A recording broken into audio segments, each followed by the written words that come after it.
შარშან წინ პირველ საზაფხულოს ყველაზე ჩამოსული აქ თბილისში მიუხედავად ამისა და მივიღებდა ჩვენი სტუდენტებს იმ საზაფხულოს და მისმინათ მისი ლექციები და ამოწევს და გამოთქვა რომ განაახადო წელსაც ისე თამარის რამდენიმე სიტყვით მე ჯერ მინდა ვიცე საშუალო და რაიმონის ფონდის კალენდარში დაგმოგვიანების ვიცე სიტყვა და მე როგორ გავუძლებთ ლექციებს. ხო? Yeah. Good evening, ladies and gentlemen.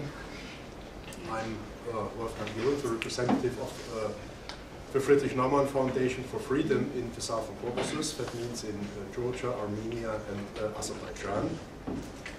And at the very beginning, I would say, we are not neutral. So we are biased, we are liberal. We are the foundation of German liberalism. We are closely cooperating in Germany with the German liberals, German liberal parties, Free Democratic Party. Free Democratic Party is now in the German government together with the Christian Democrats. We have 15% of the places in parliament and 5 ministries. Among them, the foreign ministry and the development ministry, what is very important for German-Georgian relations.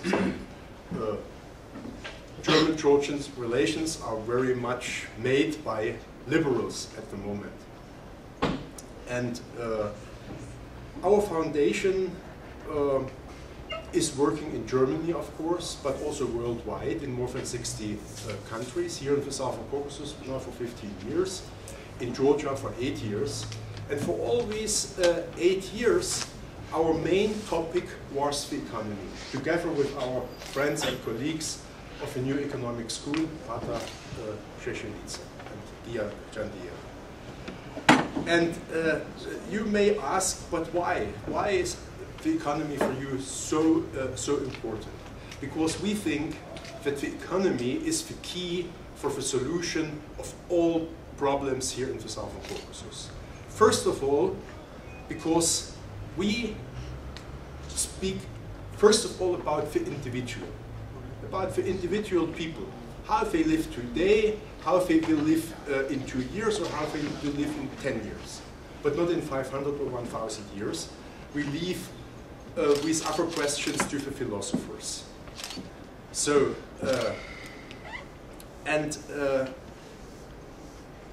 this is really the decisive question, living standard.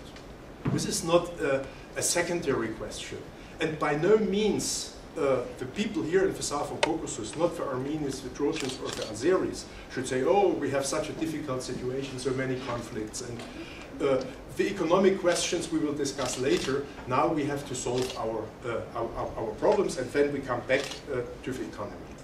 Completely wrong. The economy is the way how you can solve these questions. And secondly, we are representatives of the free economy, so that every individual should have the possibility and the privilege to do something by its own, and not to be dependent on some state agencies or whatever. So private initiative, this is what we really want, not state-governed economy. And this has to be understood. Yeah? Many have told me, yeah, but we have to have everything under control. What happens? Какая-нибудь самодеятельность может быть еще. You all understand Russian, but we do not need with Russian philosophy. We need modern philosophy, Europe and the United States. And third, this is also important, the economy gives you the opportunity to trade with your neighbors. And trading with your neighbors means that you will develop common interests with your neighbors. And common interests will mean peace. So this is a little bit the background why we so much support the economy. And our partner today, Dr. Lawson, one of the main representatives of this economic freedom network of the world, is therefore already for many, many years our partner. Our foundation cooperates with the Economic Freedom Network of the world since the beginning of the 90s. And we cooperate worldwide, from Brazil to the Philippines, in Germany, and wherever. And also here in the Southern Caucasus. And here in the Southern Caucasus, by the initiative of our foundation, here in Georgia by the New Economic School, and in Armenia and Azerbaijan by 2 other NGOs, we have brought these countries in the list of the Economic Freedom Network of the world. And since then, we have every year discussions about the index of economic freedom for 3 countries in the Southern Caucasus, what is very, very helpful for the economists, but also for the politicians. And today in the evening, I think Professor Lawson will give you a presentation what economic freedom means, and I guess he will also speak very much how economic freedom correlates with very many things which are extremely important for us. For instance, life expectancy, what may be interesting for everybody, but also of course with economic output and other indicators. So I think it will be quite interesting, and then I hope for a good discussion. Thank you. I'm a college professor, so I'm going to stand. But I feel more comfortable standing. But don't let this turn into a lecture entirely. If you have questions or comments, please raise your hand. We'll try to take them as we go. I want to thank Dr. Yan for the introduction. Pata, my very good friend, who I met in Hong Kong about 5 or 6 years ago, and has now invited me to Georgia every year, and I've now been here 4 times. And this is my favorite country in the world, except perhaps for my own. And people who know me know that my favorite food in the world is now kinkali. And unfortunately, just about the only place in the world you can get that is here. So I come back every year or 2 to eat my kinkali. And I will have to start running and exercising and dieting when I return to the United States next week. I'm going to talk about my project, and it's been a great run since we started doing this project.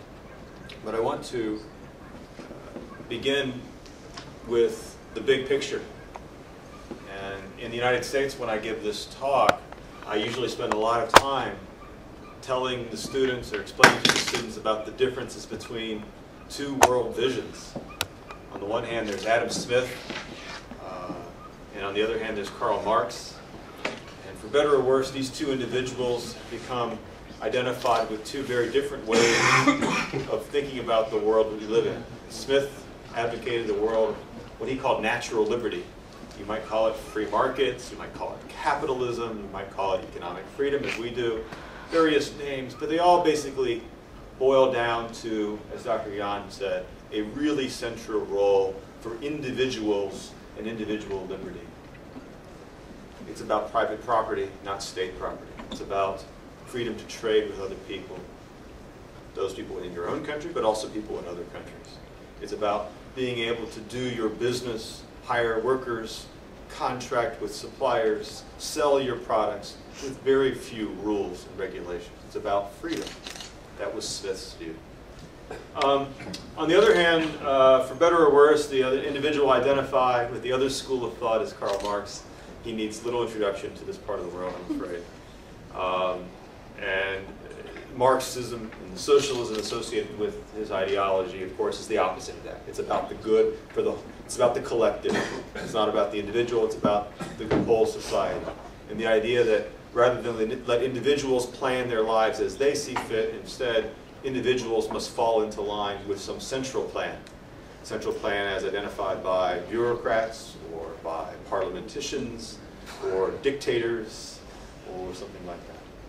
Okay, so this is the great debate. And pretty much every political debate, everywhere in the world, Georgia, United States, everywhere, every debate boils down to, do we want to let individuals make these decisions, or do we want to have a plan, a central plan? That's the great debate. It's a fun debate, but most of the debate is hotly ideological.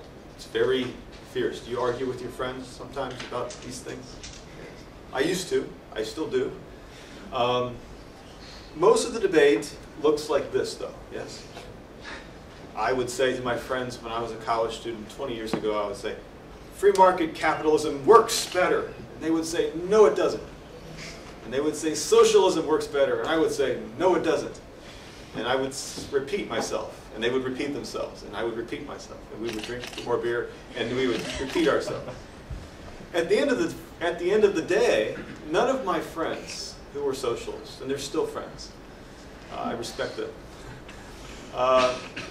none of my friends convinced me that socialism was right. And I have to confess that I have yet to convince one of my socialist friends that I was right. The debate was very ideological, very heated, name-calling. You're a commie, right? Or you're a greedy capitalist, right? Names and stuff. But it was not the kind of debate that I think we should have about this issue. The kind of debate we should have should be more like the gentleman up here. They're in a laboratory. And I imagine that they're debating how two chemicals will react when combined with each other. And the one fellow, I think, is saying, if you put two chemicals together, you'll get a smell of roses, an aroma of roses, a pretty smell. And the other guy says, no, you're crazy. My model says if you mix the chemicals, you'll get a smell of rotten eggs, or something like that. And they may have argued about this for some time, but at the end of the day, what do? They go to the lab, they do the test, and either it smells like roses, in which case the one fellow is right, or it smells like rotten eggs, in which case the other fellow is right, or maybe it smells like nothing else, something else altogether, and they're both wrong. But at the end of the day, this debate will be settled by evidence. And yes, they can still argue about the evidence. They can still argue about whether the lab was clean, whether the one experiment was done properly, and so forth. But the argument will not be ideological. It'll be about the evidence and the data that we have. And so I would like to suggest that this great debate between Marx and Smith, this great debate between free markets and socialism, should be dealt with in the same way as we deal with chemistry debates. We should appeal to evidence. We should look at the data. And hopefully this will take some of the name-calling out of the debate. So, I want to measure economic freedom.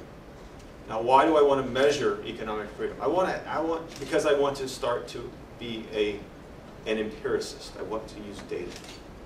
So, I want to find out, do places that look like Adam Smith said they should look, places like Hong Kong in the United States that are closer to freer markets and private property and less regulation, less taxes, do those places, do they do better?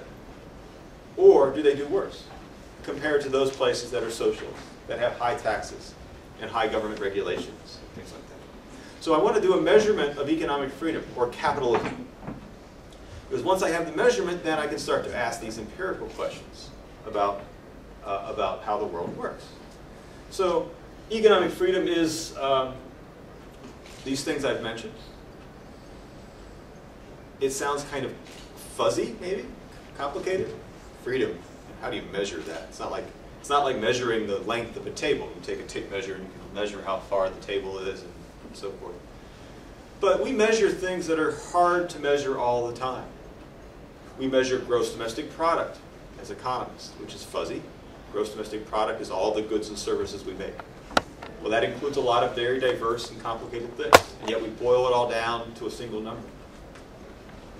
And we know that number is inaccurate in many ways. We know it's an estimate. But we think that when we measure GDP, we are learning something about the economy. We're learning something about how big the economy is, how productive it is. Okay? And I think the same way with economic freedom. Yes, it's complicated and complex and a little bit fuzzy, but we can try to collect data to try to estimate how big, how free people are in different places. That's what we want to try to do.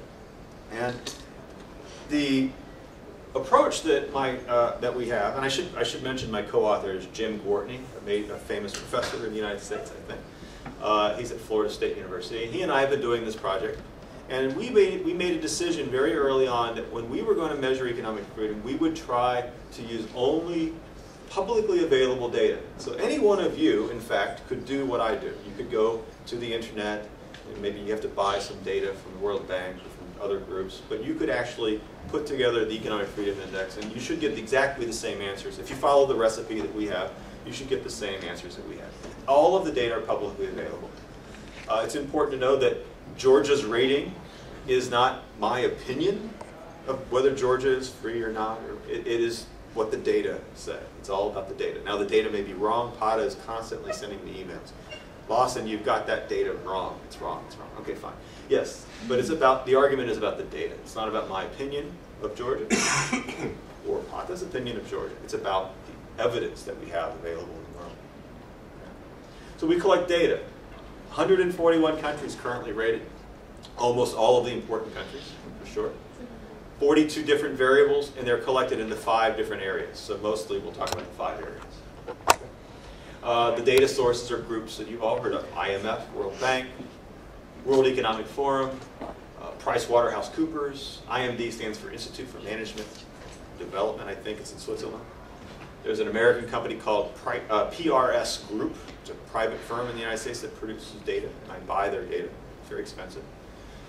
Some of the data are objective. It's like tax rates, or tariff rates, or inflation rates. Some of that is subjective. It's in the sense that it was a survey. The data came from a survey question. Okay? But again, it's all data that's publicly available. It's produced by other people for their own purposes, and I collect it, put it together, and I come up with an index. The index itself is on a 0 to 10 scale. So 10 is closer to Adam Smith, and 0 is closer to Karl Marx. If there's any socialists in the room, which there probably are, maybe. If you don't like that, you can always change the scale and reverse it upside down. It's fine with me. I don't care. So the idea is to get a number. So America is a 9, and Azerbaijan is a 6, and Zimbabwe is a 2. And the idea is that numbers will tell us something about how close you are to the Adam Smith way of looking at the world versus the Marx way. That's the idea. Okay, so here's the quiz. Who's number 1? Who's number 1? Everybody wants to know who's first, right? Who's the most economic free place in the world? Number 1, you mean 10 or 1? 10. Singapore? 10. Singapore is number 2. You're close, though. No. You were close with Singapore. Hong Kong. Hong Kong. Who said Hong Kong? Hong Kong is number 1, and really it's not even a close call. Those are the areas. Let me talk about that later if we get time. Hong Kong is number 1. It's always been number 1. We actually have data all the way back to 1970, and Hong Kong has been number 1 all the way through. Hong Kong is a 9 on our scale of 10, so it's not perfect, but it's very much in first place. They have a very low income tax. They have no tariffs, absolutely 0 tariffs, no quotas, no international trade restrictions whatsoever. They have a wonderfully safe and secure property rights system.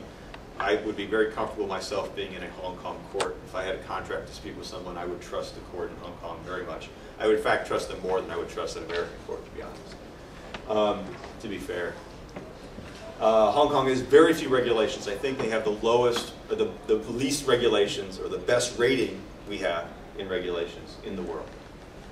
They just had a minimum wage passed for the first time, which is, you guys don't have one, I know. But it's only like $1 or something an hour. It's really low. So even in Hong Kong, that's not going to really mean much. Hong Kong's number 1. Singapore is number 2. These have been 1 and 2 pretty much throughout the entire period. Singapore allows me to emphasize one point. This is an economic freedom measure, not a political freedom measure. There are political freedom measures out there, and I think those are important. I think democracy is important. I think freedom of speech is important.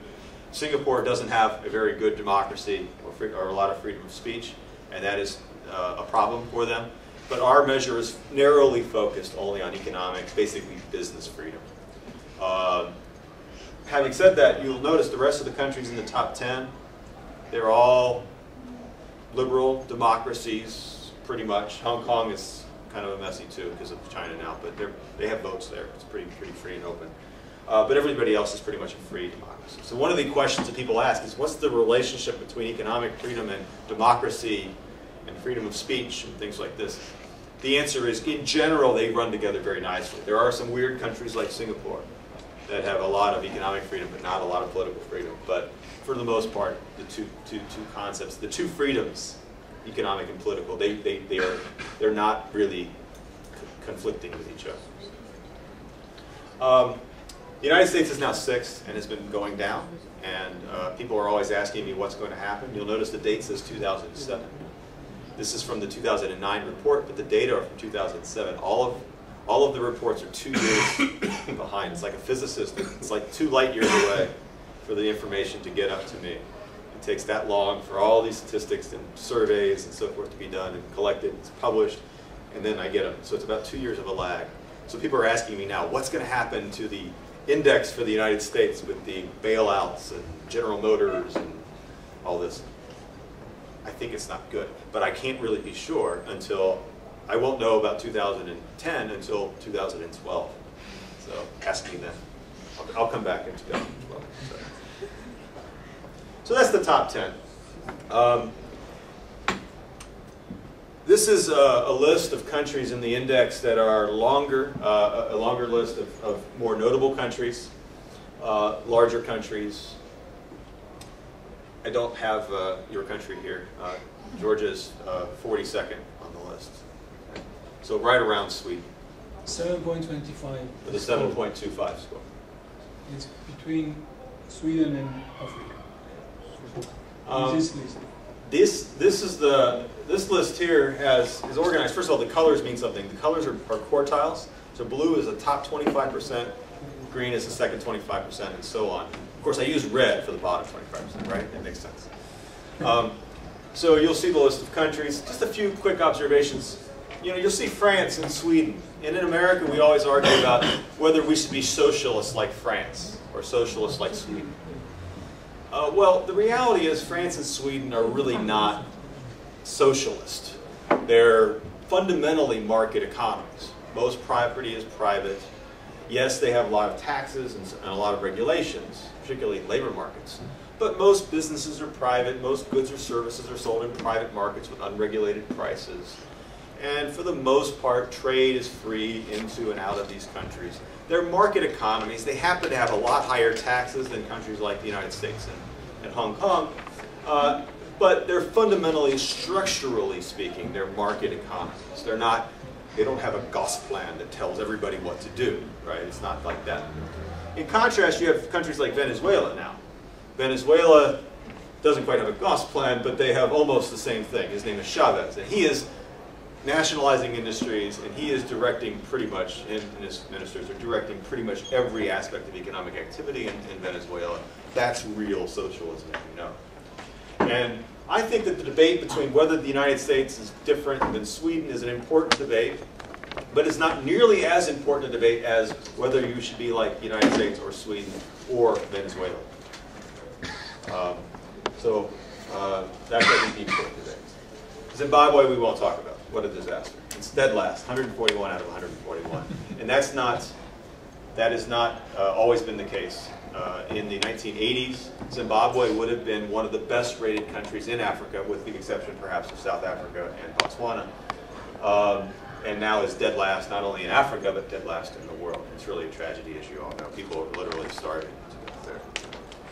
Tragedy. So that's some of the larger countries. Obviously, there's 141 countries. It would be impossible or tedious to put them all on a graph, so I have a little map to give you the idea, roughly speaking, of the colors. Again, blue is the top group, green is the second, yellow is the third, and red is the fourth. So you can sort of see the patterns. You'll notice that Chile stands out very dramatically in South America. Chile is an economic miracle, and Argentina not. South Africa and Botswana are the best rated places in Africa. And of course, you can see green, Georgia, now in the second group. And that's, of course, I don't have a rating for the Soviet Georgia, or even the Soviet Union, but we know what that rating would have been. Yes, it would have been as dark a shade of red as we could probably find. Black, right? Dark red. So there's been a tremendous improvement. And one of the really neat things that I've been able to see, and I don't have a lot of data because we don't have Soviet-era data, but even in the short period of time that we've been able to track countries like Georgia, Kazakhstan, or Estonia, we can see the reforms that have taken off in the last few years. Georgia's rating has gone very much up in our index, and it's to the credit of many of you or your mentors, your teachers. And hopefully it'll keep going up because of the work you all will do. Let's see. Are there any questions about the map before I move on? I'll take the opportunity. So we have this index. We have this measure. We have this numbers. You know, Georgia's a 7.25. Russia's a 6.5 or something. America is a 7.2, whatever. Okay, we have these numbers. The question we have then is, moving on.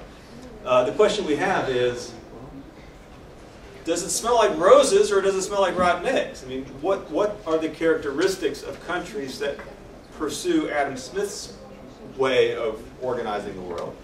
Private property, low taxes, low regulations, stable money, open trade, versus the places that pursue high taxes, high regulations, and unstable money, and tariffs and protectionism. Well, this is income. This is the GDP per capita, which is not a very perfect measure, but it's the best measure we have. This is the average level of sort of standard of living measure we use in economics. It's about almost an order of magnitude. It's about a 9-to-1 ratio between the blue countries on average and the red countries. Again, even if we have measurement error, a little bit of error in the way we measure this, this is big. This is not measurement error. This is a very fundamentally real thing. Now, is anybody surprised at this picture? No, I'm not either. I mean, duh, right? Duh. Well, a very famous American economist named Paul Samuelson won the Nobel Prize. He got his doctorate degree from Harvard University at the age of 12. No, really it was like 20 or something. He was very young. He was a brilliant, brilliant, brilliant person. One of the smartest people to ever live. And a very famous economist. He wrote a textbook, which most people took from in the 1960s, 70s, and even into the 80s. Most people took Paul Samuelson's textbook. Some of the people here may remember, older folks. This is a picture from the 1963 or 4 edition of the textbook. It has the Soviet Union, or the United States and the Soviet Union. This is the income level. He starts out with the United States at about 100. It's just an index number.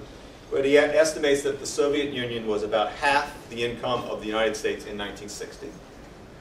But you see what's going to happen.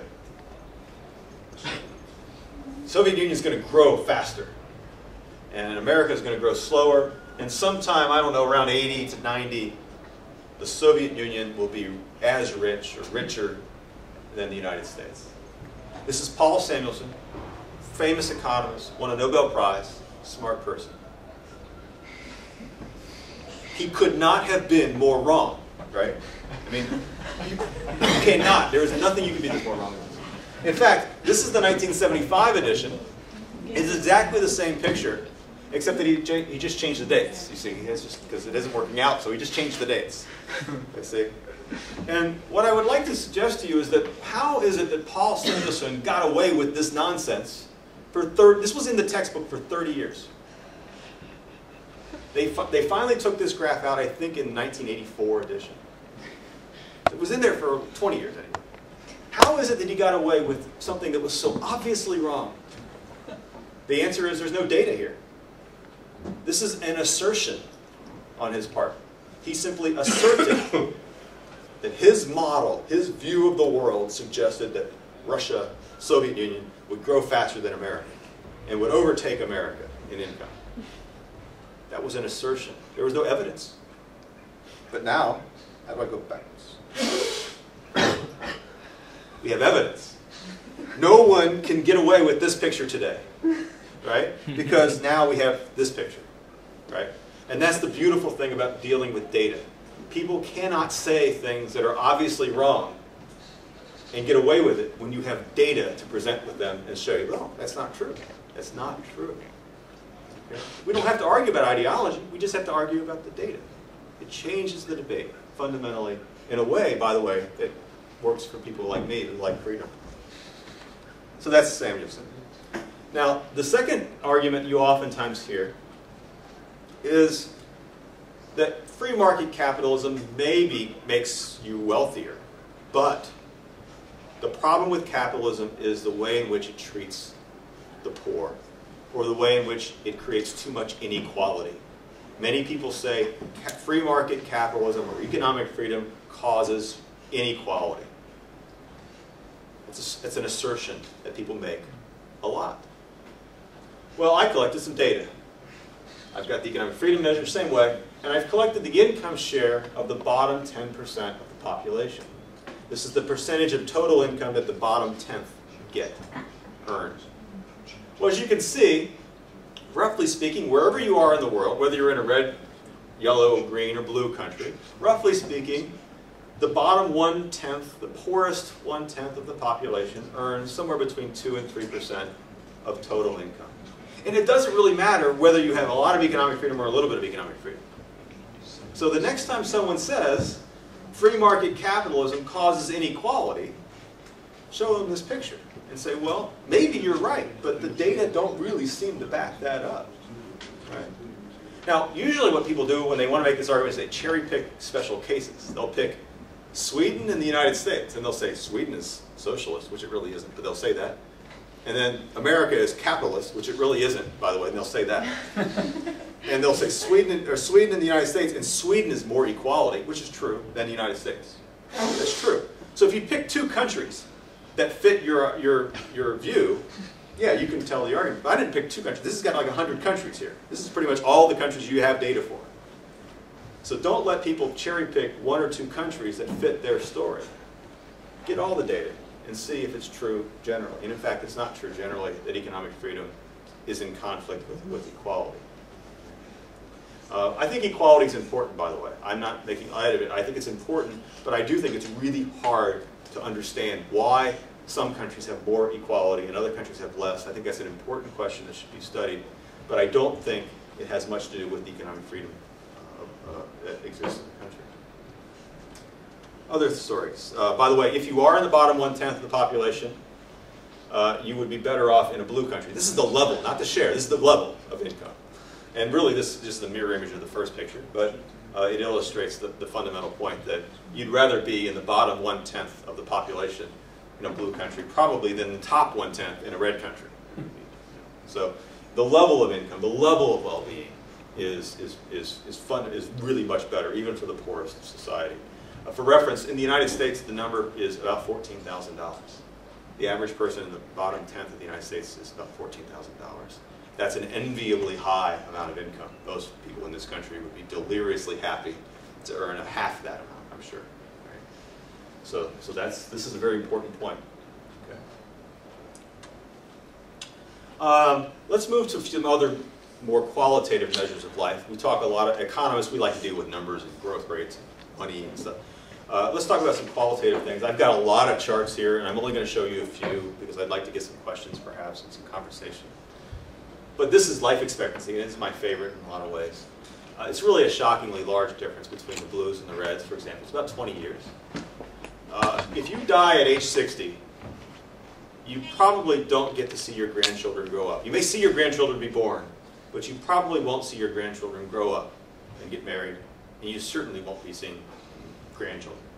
If you live to be 80, you will see your grandchildren grow up, and you will probably see your great-grandchildren for a good number of years. This is not about how many Volvos and Mercedes you have, although it is about that too. But it's not just about Mercedes and big houses and fancy clothes and nice restaurants. It's about, do you get to live long enough to see your grandchildren grow up? Grandparents will all attest to the wonderful time the grandchildren are. I have a daughter who's 15.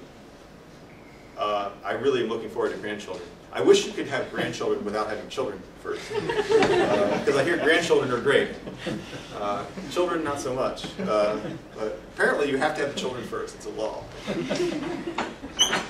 So, my favorite. I confess that I'm not much of an environmentalist myself, although I climb mountains. I'll be climbing and hiking in Kazbegi this weekend, tomorrow. But many people care about the environment these days, and that's very important to them. So I have collected some data. It's called an Environmental Performance Index. It's put out by some people in the United States, I think at Columbia University. It's a very well-known group. And they have an index of environmental performance, which sounds like what it is. It's a 0 to 100 scale. The higher the index number, the better the environment, the cleaner the air, the water, and so forth. And as you can see, the same sort of pattern results. And so if you hear someone say, free market capitalism hurts the environment, or we need more government to protect the environment, maybe you should show them this picture. Maybe it's true that governments help the environment in some ways, but it's not generally true that countries that have more government have better environments. In fact, on the contrary, countries with less government have better environments in general. I think the reason is because countries with less government have more income, more money, and more wealth, and they spend that money on the environment somewhat. And lastly, I think last, is the Political Rights and Civil Liberties Index. This is from Freedom House. It's a group in New York, and they do an index of democracy and civil liberties. I put both of them here. This is the political rights, and this is civil liberties. They're basically the same numbers. And I might mention also that in the Freedom House world, lower numbers are good. So a 1 is good democracy, and a 7 is bad. I don't know why. I think it's backwards, but it's their index. They can do what they want. Anyway, so that's why the numbers are kind of backwards here, but I drew it so that it has the same picture, looks the same way. You'll see the blue countries have better democracy and political liberty, civil liberty ratings, and the very bad ratings in the red. Many people are really deeply concerned about the potential conflicts between markets and democracies. And quite frankly, I don't see there's a big conflict. In fact, I think there's a reinforcement. I think actually that if you really like democracy and political freedoms, there is considerable evidence that market liberalism, free economics, is very important if you want to have democracy. I think it's a precondition, a necessary condition, in fact, for liberal democracy. And I think that the data pretty much confirm that. I could go on. I have malaria rates. I even have happiness. Have you heard of happiness indexes? I'm not a big fan of happiness indexes, but it's a beautiful picture. I mean, it's just like it's a beautiful picture. It's happy. So people in the blue countries are also happier. Who knew? Freedom also makes you happier, at least according to these silly happiness indexes. So that's pretty much my story. I will at the end here. I'll put a plug in for our website.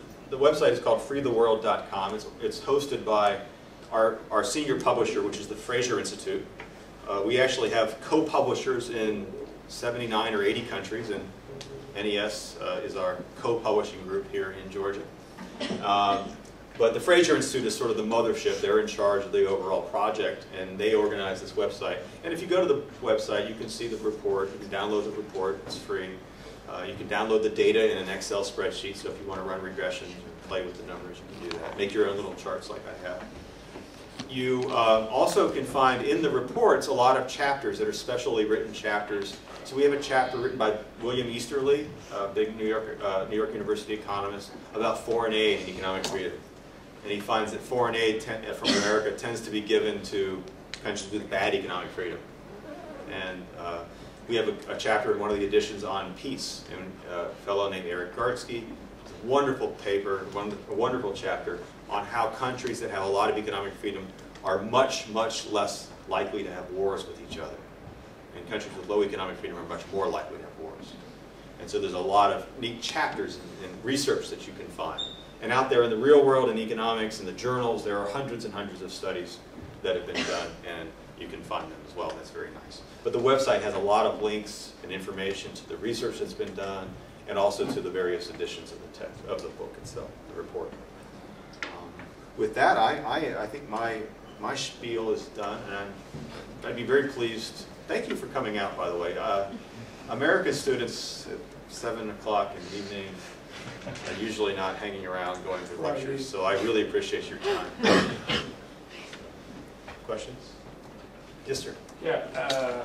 Could you comment on current situation in U.S. concerning the new regulations, particularly in financial sector and other sectors? Yes, I think I can. In fact, the United States index number has been going down somewhat precipitously since the year 2000. And I blame George Bush because he entered office in 2000. Maybe it's not all his fault, but it certainly was, timing was right. If you look at the Economic Freedom Index, let me go back a few if I can. Because I skipped this and I shouldn't have perhaps, but I did. One more. Okay. We actually have 5 areas in the index, so we collect our variables into 5 content areas. And this is how big your government is. This is how secure private property is. This is how safe your money is. This is free trade international, and this is like a bunch of regulation stuff. But the United States has gotten hammered in this area. The index rating here, again, it's on a 0 to 10 scale. It's gone down by 1.5 full points in that area. It's a big drop. It's a huge drop. In size of government or in size of government, not a little bit, but it's area 2 that's the big drop.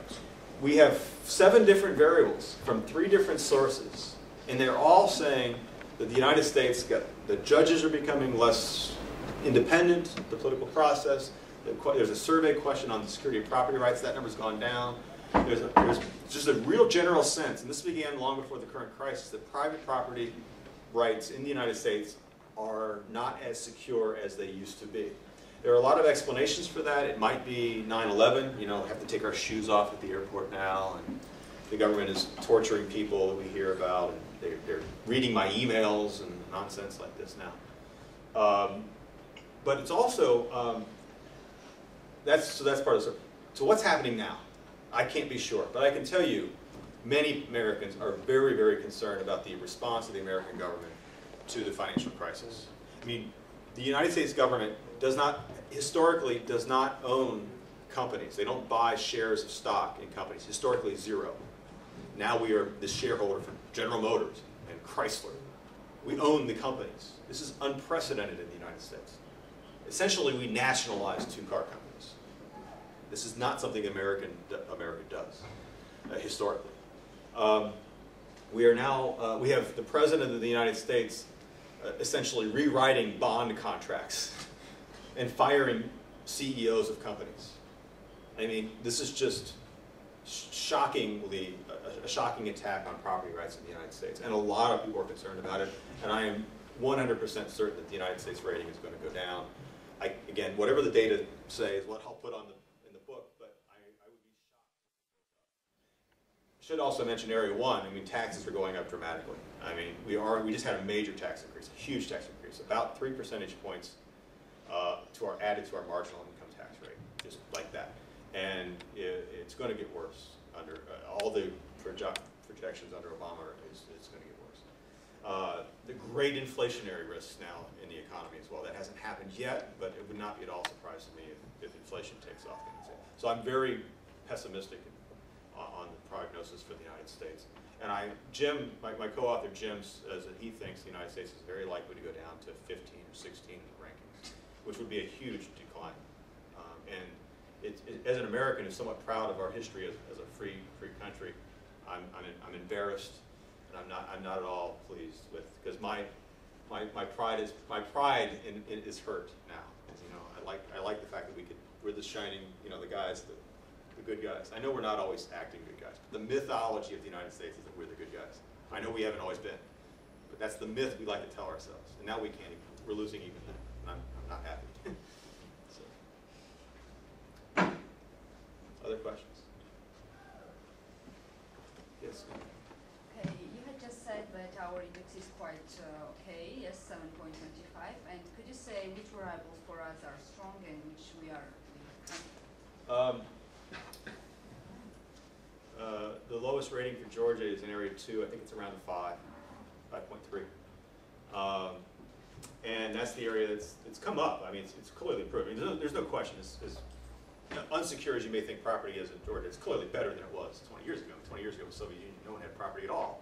So it's better, but it's clearly the weakest problem. The weakest problem is the security of property rights, the ability of Georgians to contract with each other and have those contracts be fairly enforced if you end up in court, to not have politicians, what is it, phone justice you call it, you know, that sort of stuff. That's the area that's the biggest concern.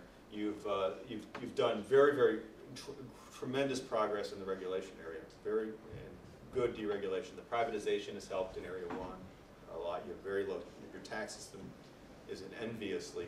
I would trade you in a heartbeat your taxes for ours. So taxes are okay. Regulations have gotten better. Doesn't mean there aren't work to do, but it's really every two is the worry, I think. Trade could, of course, always be freer, but you know, it's not that bad in Georgia. But it's really the property rights thing. Unfortunately, property rights is also the hardest area to reform. It's not like you just write a new law that. So you can write a new law to lower the tariff rate. You can write a new law to change a tax rate. It's hard to write just a simple law that makes judges stop taking bribes, for example. That's just, you can write that law, but it doesn't make it actually happen. So reform in the legal area, in the property rights area, takes a lot longer to really do, and that's constant work needs to be done. Throughout the world, though, this is the most troubling area throughout the world, Africa, Latin America. This is the area that is the hardest. We can see reforms happening in taxes and tariffs, even regulations. It's the hard one. So you need better lawyers, and you need more respect for the property and contract, and more independence from the political process. And it's not just Georgia; it's pretty much all of the developing world. That is the big issue throughout the world. Yeah. I want to ask one question. It's about conspiracy theory. You know it, and what's the answer? What does prevent the guys from taking into control big companies so that can control that then have a big power? And that's the question that is talked about. Yes. What's the answer? Yes. The question. It's a great question. The question really is about the extent to which economic power can be concentrated in the hands of a few people, monopoly, these sorts of questions. It's a very important question. Marxists, of course, have always accused free market capitalism as leading to monopoly. That was their claim. Honestly, I don't see that to be the case. I think the best solution to monopoly, if you're worried about that, and I would be worried about that. Monopolies are not, I would rather have a competitive market. Monopolies are bad. If you really are worried about monopoly, the best solution to that is to be open. Let's suppose you have a monopoly in some product. I'm not talking about monopoly. I'm talking about something worse. So when we are talking about that, those big bad companies have great power on governments, and they okay. in a famous book that was bestseller in America. That one guy said that I was working in that company as an agent, and we controlled lots of countries and the whole world. And I'm talking about problems that is much worse. Is it nonsense, or does it have any? Well, okay. I think there's two answers. Thank you for clarifying. Many companies, in fact, use governments to steal from people. But the power really isn't in the company. The power is in the government. So an American company or a European company may come to Georgia and secure a very sweet special privilege deal from the Georgia government. But I think you should be directing your attention to the government that has the power to make those special deals. What if you had no special deals? And a big company comes in. What power do they really have? The only power a company has in a free market is to sell their products to willing buyers. And if buyers buy it, that's fine. If they don't buy it, the company goes out of business or leaves. Real power comes of the sort that I think you should worry about comes from government. And when government gets connected to companies, yes, I agree that that's a worry. So the solution, though, is to take the power to make those deals out of the hands of the government. My friend Noel Campbell, professor, has a comment. So please. I was just going to say you might want to mention as a counterexample to the, Goldman Sachs conspiracy theory and where does the power lie. Let's simply look at Hugo Chavez's Venezuela, where Hugo Chavez inherited all these sweetheart deals, and initially he improved all these sweetheart deals, and then once they had served their purpose, he nationalized everything and kicked the big companies out. Yeah. And now he's turned around and has done it a second time, sold off everything he had previously sold off for new sweetheart deals, and he's in the process of turning around and kicking them out again. Yeah. Power is the government, not the company. Yeah, and companies, I think, are very short-sighted when they do these deals. It almost always comes back to bite them. The governments, they cut the deal on day one, they renege on the deal 2 years later. And you've seen this with oil companies that have made billion-dollar investments, and then the companies get nationalized or taxed, and they can't take the profits out of the country or whatever. So I think companies are intoxicated because being in a free market, being a company is hard. You have to convince people to willingly give you money. But if you can get the government to sort of force people to give you money, that's great. Well, that's what happened. And so, but it's a deal with the devil when you deal with the government. It really is. And the devil is the government. Yeah, that's the concern. And it's unfortunate that the companies that do this give capitalism a bad name. But that's not real capital. When I talk about economic freedom and capitalism, I'm not talking about making sweetheart deals with governments to keep your competitors out or to create a monopoly. Or that's not real capitalism. That's much closer to socialism in my world. Other questions? Yeah. Is the economic freedom correlation to monetary policy studied in your issue, in your research? What monetary arrangements do the countries have with? Yeah. Well. Yeah. The question is about monetary. In a direct sense, we don't concern ourselves with the monetary arrangements. For example, do you have a fixed exchange rate or a floating exchange rate, or do you have a currency board, or any of those sorts of issues? We don't actually address those directly. We look at monetary results. We look at inflation and the instability in inflation over time. We also look at whether you're allowed to contract in currencies or save in currencies besides the domestic currency. But we really are sort of silent on the question of whether you should have a fixed or a floating exchange rate or those sorts of questions.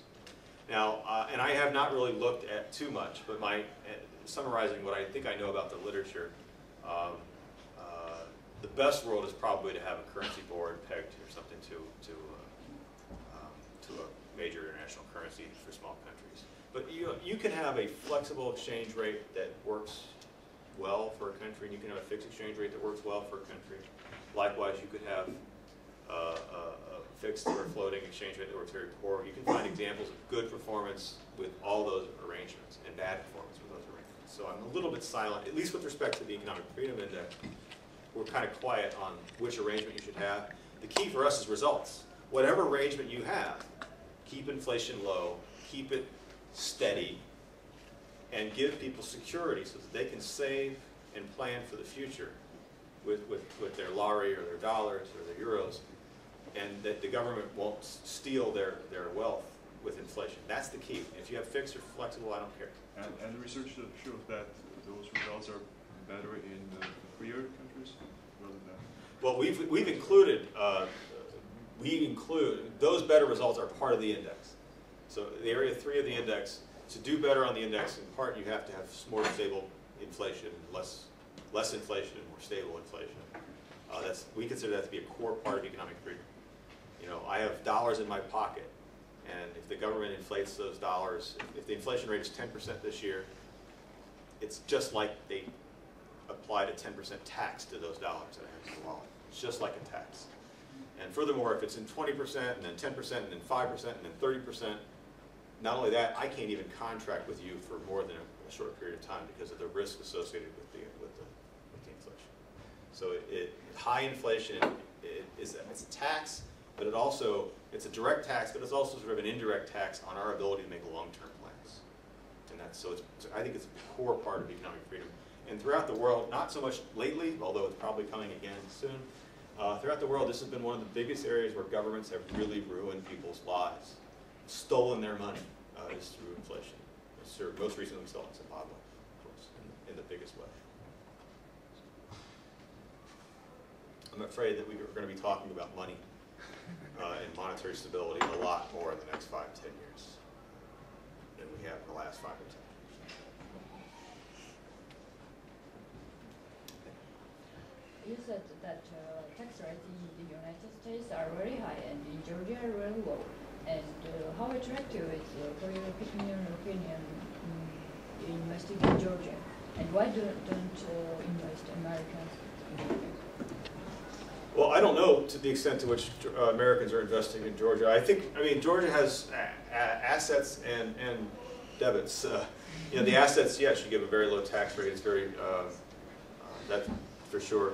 I think the real problem again goes to the property rights regime. Is for a company to do business, they like low taxes, but they also like the ability to contract with local suppliers, for example. And then inevitably when conflict arises, maybe someone doesn't deliver on time or something like that, they want to be secure that their contracts will be enforced, or that if they sell the product on credit, they want to be sure that they can collect and so forth. And I think that's sort of the risk that I think many investors would have about doing business on a physical sense in Georgia would be that issue, and that's why we're talking about the Area 2 rating. The other issue, of course, is it takes time to build relationships. Business is about trust, and Georgia has really only been open to the world for a few years. I mean, most people cannot find Georgia on a map.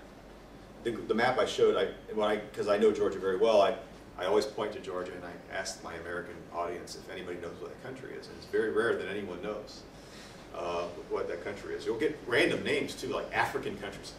You're not even close, but American students are not very smart. But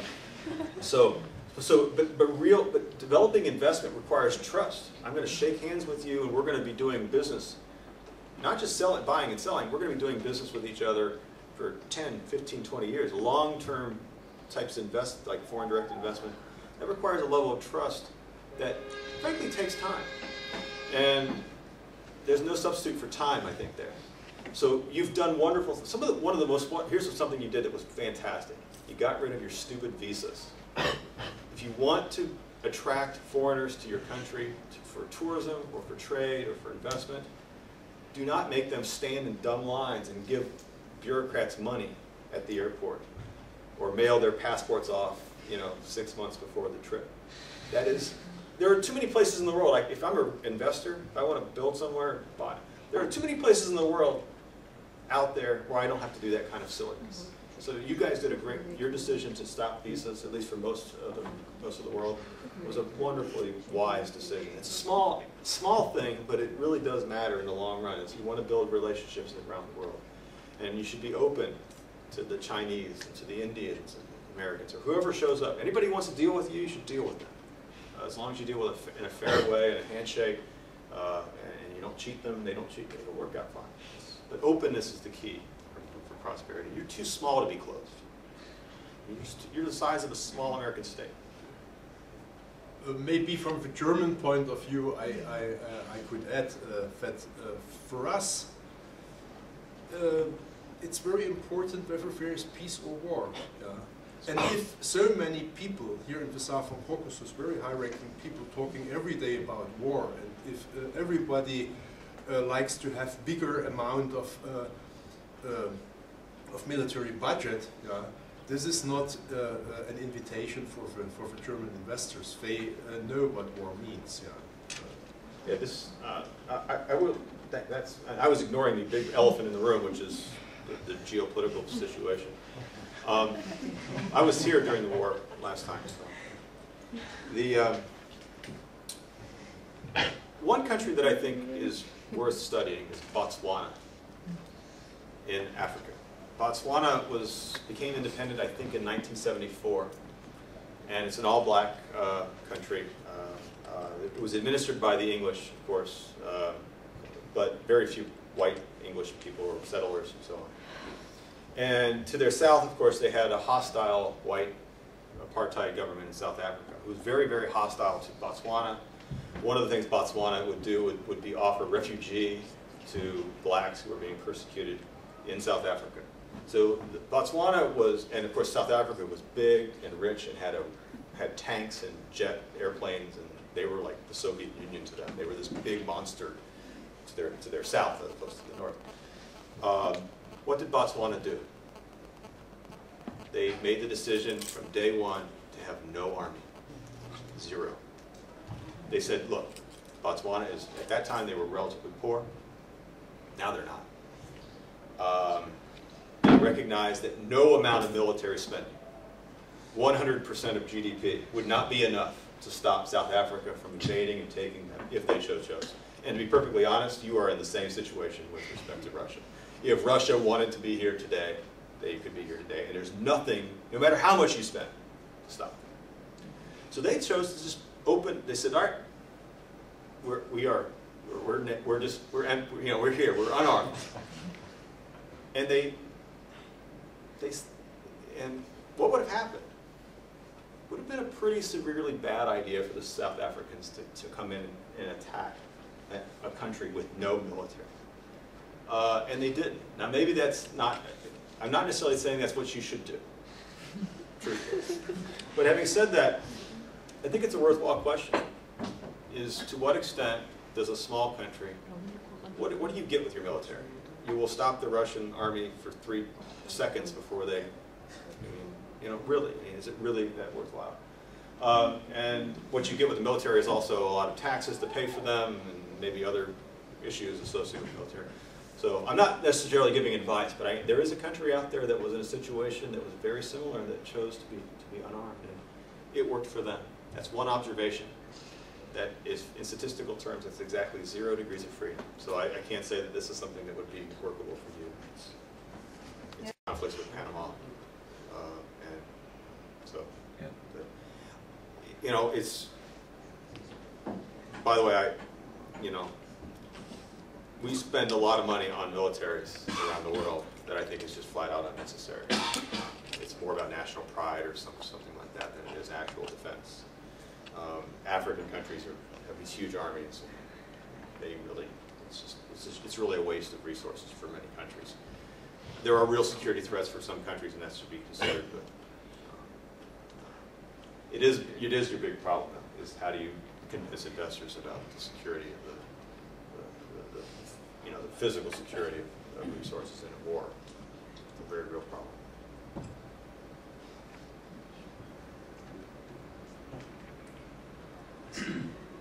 Robert, do you have Greece and Portugal and Spain? Sure. There, and what is the picture of them, and also what do you think on this Eurozone crisis? They're in there, and they score at the bottom of the European nations. They're not at the bottom of the index, but they score towards the bottom of the. So they're in the 30s and 40s and 50s in that era. I think Greece may be even lower. So they are. We show them with low. The high spending is which has resulted in this crisis. So that's where they are.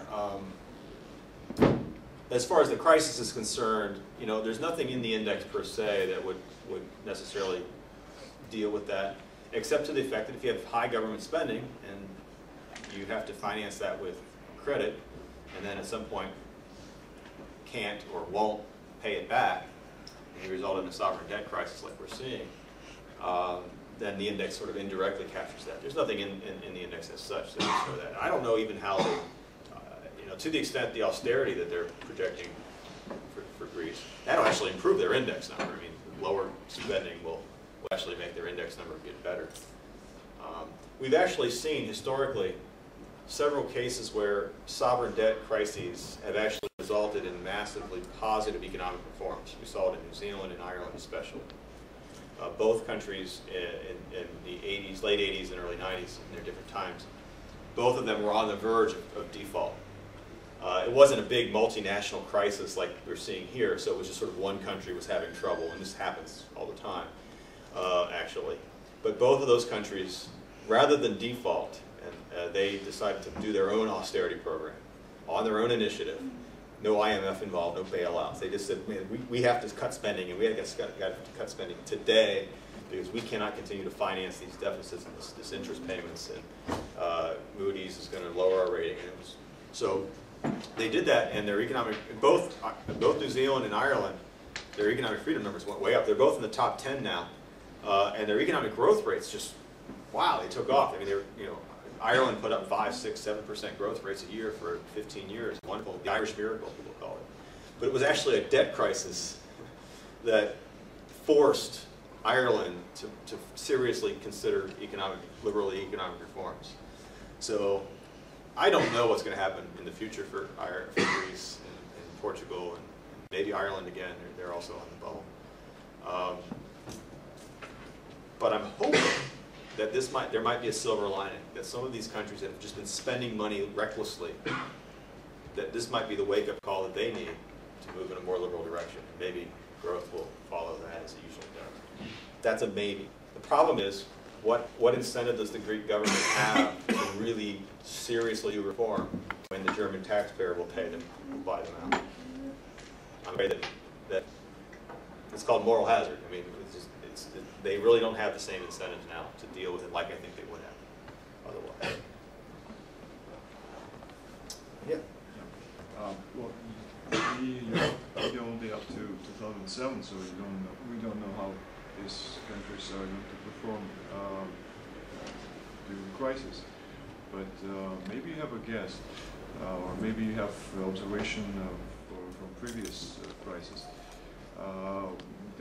The relation of vulnerability to crisis to economic freedom, and how these countries do in times of crisis. Yes.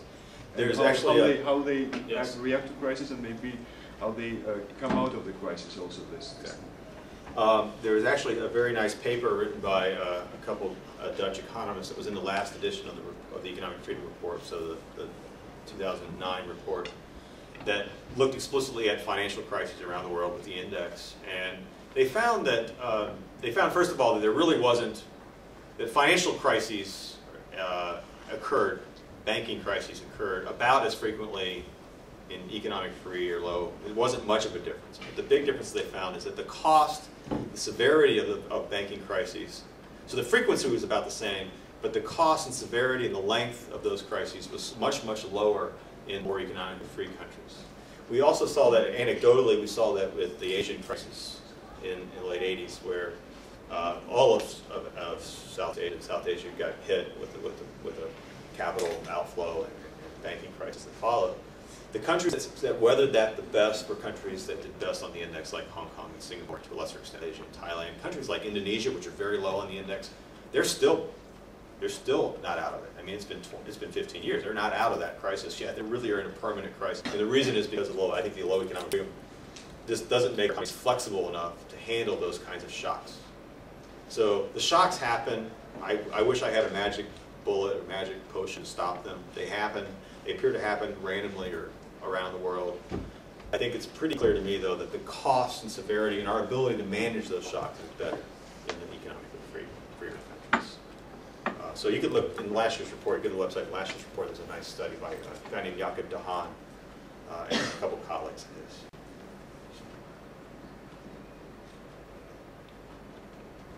One more? Thank you very much, Bob. Thank you. Thank you for your support, and of course, we are all thank Free University hosting us. Thank you. Thank you.